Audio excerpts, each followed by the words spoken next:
नमस्ते। मैं डॉक्टर संपतराम रेगर से आचार्य राजनीति विज्ञान SRP गवर्नमेंट कॉलेज बांदीकुई।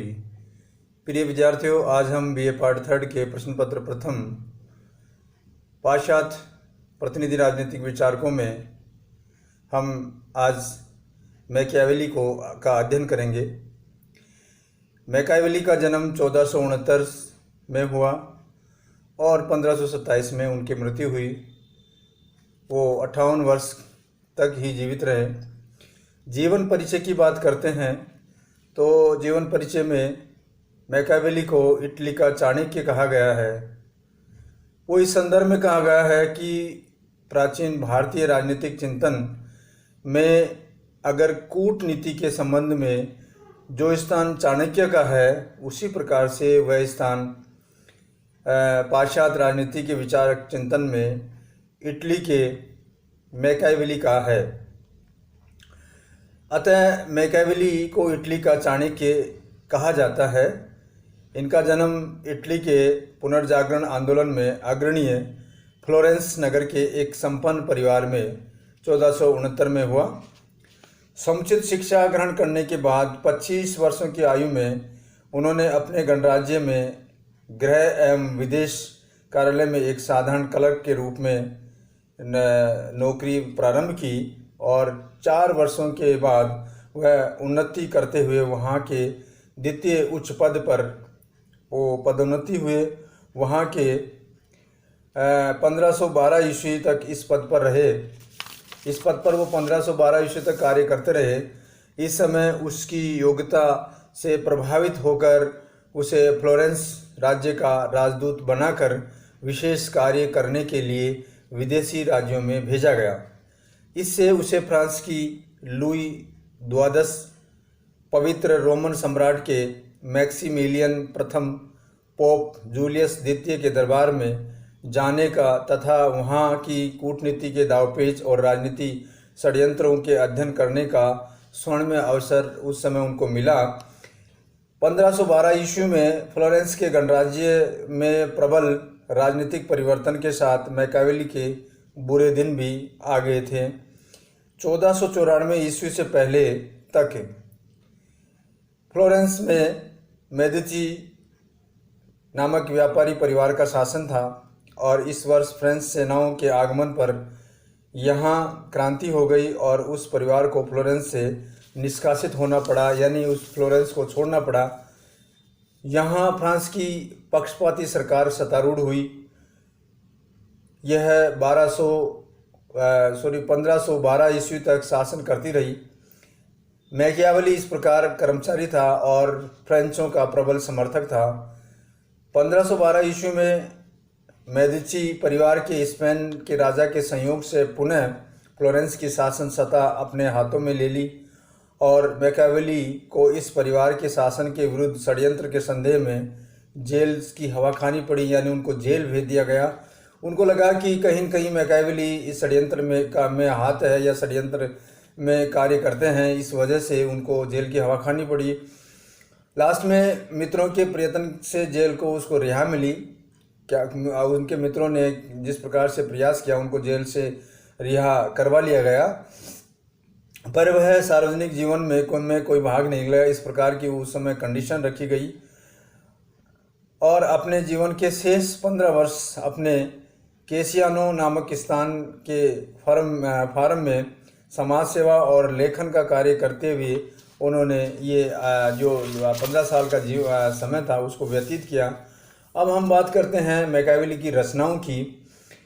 अपने निष्कासन काल में मैकियावेली ने प्राचीन रोमन ग्रंथों का अनुशीलन करते हुए सुप्रसिद्ध इतिहासज्ञ लिवी द्वारा रोमन इतिहास की 10 पुस्तकों की व्याख्याएं पुस्तक लिखी। उस पुस्तक में उसने गणराज्यों की विशेषता बताई।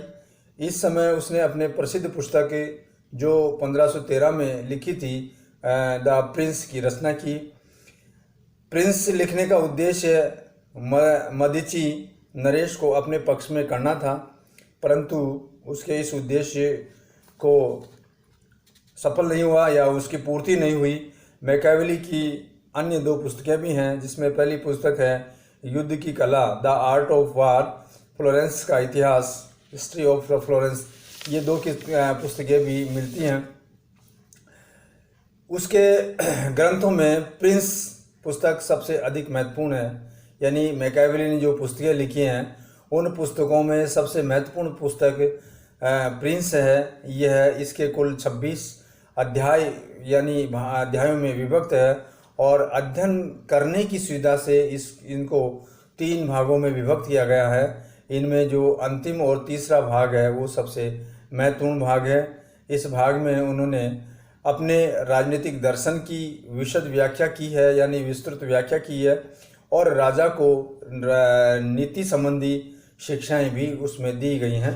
पुस्तक का मुख्य उद्देश्य, जो प्रिंस पुस्तक लिखी गई थी उसका मुख्य उद्देश्य एक राजा के विशेष रूप से नया प्रदेश जीतने वाले राजा के लिए अपनी सत्ता सुदृढ़ बनाने के लिए आवश्यक उपायों और साधनों का वर्णन इस पुस्तक में किया गया है। मैकियावेली की कूटनीति संबंधी शिक्षाओं को दृष्टि में रखते हुए उसकी तुलना आसानी से चाणक्य के साथ की जा सकती है कि उसने क्या क्या कूटनीति सीखी, और इसी वजह से वो चाणक्य के रूप में जाना जाता है। मैकियावेली को पुनर्जागरण का प्रतिनिधि भी कहते हैं या इसको युग का शिशु भी कहते हैं।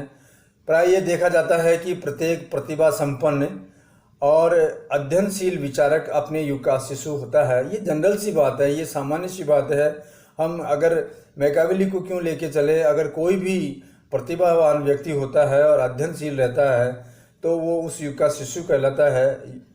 और इसका तात्पर्य ये होता है कि वह अपने समय की परिस्थितियों को उस पर थोड़ा बहुत प्रभाव अवश्य पड़ता है और वह उस समय की समस्याओं का कोई न कोई समाधान निकालने का वो प्रयत्न करता है। इस दृष्टिकोण से विचार करते हैं कि यह ज्ञात होता है कि मैकियावेली क्या अपितु प्लेटो, अरस्तु आदि से अपने युग के शिशु थे। निश्चित रूप से शिशु होंगे, लेकिन अन्य विचारकों की अपेक्षा समकालीन समस्याओं, जो उस समय की जो समस्याएं आ रही थी, उन समकालीन समस्याओं में मैकियावेली का ध्यान अपनी ओर अत्यधिक आकृष्ट किया था। यानी उस समय की क्या क्या समस्याएं थी तो उन समस्याओं का पर मैकियावेली का ध्यान गया था। अतः सुप्रसिद्ध अमेरिकन विचारक तथा राजनीतिक दर्शन सिद्धांतों का इतिहास लिखने वाले डेनिंग ने उसे पूरे अर्थों में अपने युग का शिशु कहा है। उसके प्रत्येक विचार में इटली की तत्कालीन परिस्थितियों की स्पष्ट छाप और झलक मिलती है। डेनिंग की मान के चलता है कि जो मैकियावेली है, उस मैकियावेली ने इटली की जो तत्कालीन परिस्थितियां थीं उन परिस्थितियों पर नज़र डाली है, पूरी तौर पे उन परिस्थितियों को समझा है और इसी वजह से पुनर्जागरण की जो बातें मैकियावेली पर सबसे गहरा प्रभाव डाला है और उसमें राजनीतिक दर्शन की रूपरेखा निर्धारित की गई है। उनका अध्ययन हम कुछ निम्न शीर्षकों के आधार पे, मतलब शीर्षक बना करके हम अध्ययन कर सकते हैं, जैसे उसके जो दर्शन है उसको समझने में एक आसानी हो सकती है। पहला जो शीर्षक है वो ये है, उन्होंने ये देखा है कि शक्तिशाली राजतंत्रों की स्थापना होनी चाहिए। पहला जो शीर्षक है वो यह है कि शक्तिशाली राजतंत्र की स्थापना होनी चाहिए, यानी राजा का तंत्र सबसे शक्तिशाली होना चाहिए। जब मैकियावेली का आविर्भाव हुआ तो चर्च में पोप की निरंकुश सत्ता की नियंत्रण करने वाली परिषदीय आंदोलन यानी कि काउंसिलर मूवमेंट समाप्त हो चुका था। इंग्लैंड में हेनरी सप्तम ने, फ्रांस में लुई एकादश और चार्ल्स अष्टम और लुई एकादश ने तथा स्पेन में फर्डिनेंड ने सामंतों और उसकी प्रतिनिधि सभाओं का दमन करते हुए शक्तिशाली और निरंकुश राजतंत्र की स्थापना की थी। उस समय राज्य और चर्च के क्षेत्र में शक्तिशाली वीर पुरुषों की निरंकुश सत्ता का युग था। इस परिस्थिति ने मैकियावेली द्वारा लिखी हुई प्रिंस को बहुत प्रभावित किया। जो प्रिंस पुस्तक थी वो बहुत प्रभावित हुई थी। दूसरा जो शीर्षक है वो राष्ट्रीयता की भावना का है। उस समय इंग्लैंड, फ्रांस और स्पेन राज्य राष्ट्रीयता की भावनाओं के आधार पर सुदृढ़, संगठित और शक्तिशाली बने थे। मैकियावेली को इस विषय में फ्रांस का प्रत्यक्ष अनुभव था और इन शक्तिशाली राज्यों की तुलना में इटली 5 राज्यों में या 5 भागों में बटा हुआ था।